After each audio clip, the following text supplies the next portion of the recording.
SBS 뉴스입니다. 문재인 대통령이 아무도 흔들 수 없는 나라를 만들자며 남북 평화경제 실현에 우리가 가진 모든 것을 쏟아붓겠다고 밝혔습니다. 일본의 경제보복 상황을 반영해 15년 만에 독립기념관에서 열린 광복절 경축식에서 문 대통령은 아무도 흔들 수 없는 나라를 만들자고 다짐했습니다.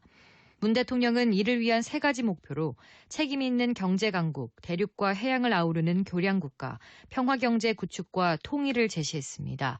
특히 광복의 완성은 통일이라면서 광복 100년은 원코리아로 맞이할 수 있도록 평화경제에 우리가 가진 모든 것을 쏟아부어 신성장 동력을 만들겠다고 밝혔습니다. 일본에 대해선 직접적인 비판을 피하는 대신 우리의 정당성과 여전한 대화 의지를 강조했습니다. 나루히토 새 일왕이 과거에 대해 깊은 반성을 한다고 말했습니다.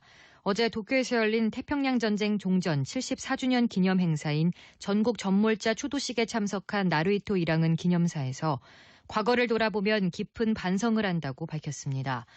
어제 추도식은 전후 세대인 나루히토 일왕의 지난 5월 즉위 후에 처음 열린 일본 정부 주최의 종전 기념 행사라는 점에서 일왕의 언급 등이 주목받았습니다. 나루히토 일왕은 전몰자를 추도하고 평화를 기원하는 날을 맞았다며 소중한 목숨을 잃은 수많은 사람들과 유족을 생각하며 깊은 슬픔을 새롭게 느낀다고 밝혔습니다. 그러나 아베 신조 총리는 반성이나 일제 침략 전쟁으로 큰 고통을 겪은 아시아 주변국들에 대한 가해자로서의 책임을 시사하는 언급은 일절하지 않았습니다.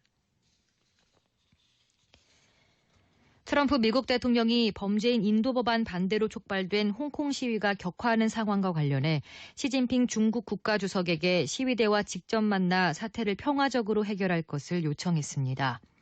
트럼프 대통령은 트위터 계정에 글을 올려 만약 시 주석이 시위대와 직접 개인적으로 만난다면 홍콩 문제에 대해 행복하고 더 나은 결말이 있을 것이라며 믿어 의심치 않는다고 말했습니다.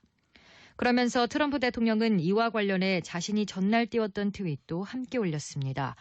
트럼프 대통령은 전날 트윗에서 만약 시진핑 주석이 홍콩 문제를 신속하고 인도적으로 해결하고자 한다면 그렇게 할 수 있다는 것을 추호도 의심하지 않는다면서 개인적인 만남이라고 덧붙였습니다. 조국 법무부 장관 후보자 가족이 사모펀드에 총 재산 규모보다 큰 74억 5,500만 원을 출자하기로 투자 약정을 했다는 의혹이 제기됐습니다.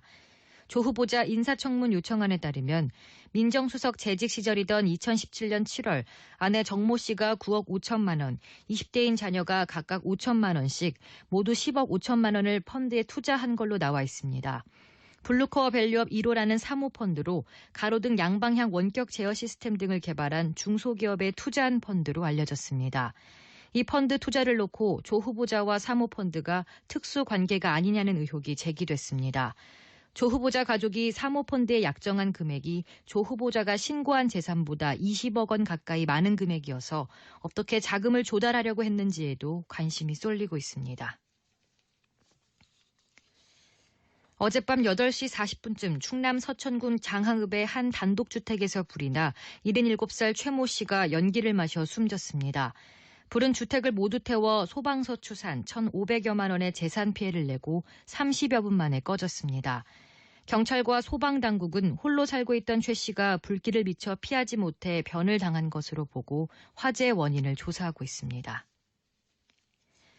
오송역 인근을 지나던 KTX 열차가 고장으로 멈춰 승객 460여 명이 큰 불편을 겪었습니다. 어젯밤 10시 반쯤 용산으로 가던 KTX 산천 503호, 722호 복합열차가 오송역에 도착하기 직전 고장이 발생했습니다. 오늘은 전국이 대체로 흐리고 일부 지역에는 가끔 비가 오겠습니다.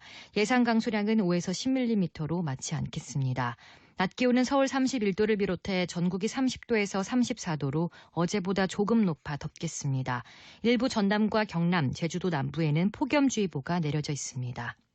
서울의 현재 기온은 23도입니다. 주시은입니다. 뉴스를 마칩니다. SBS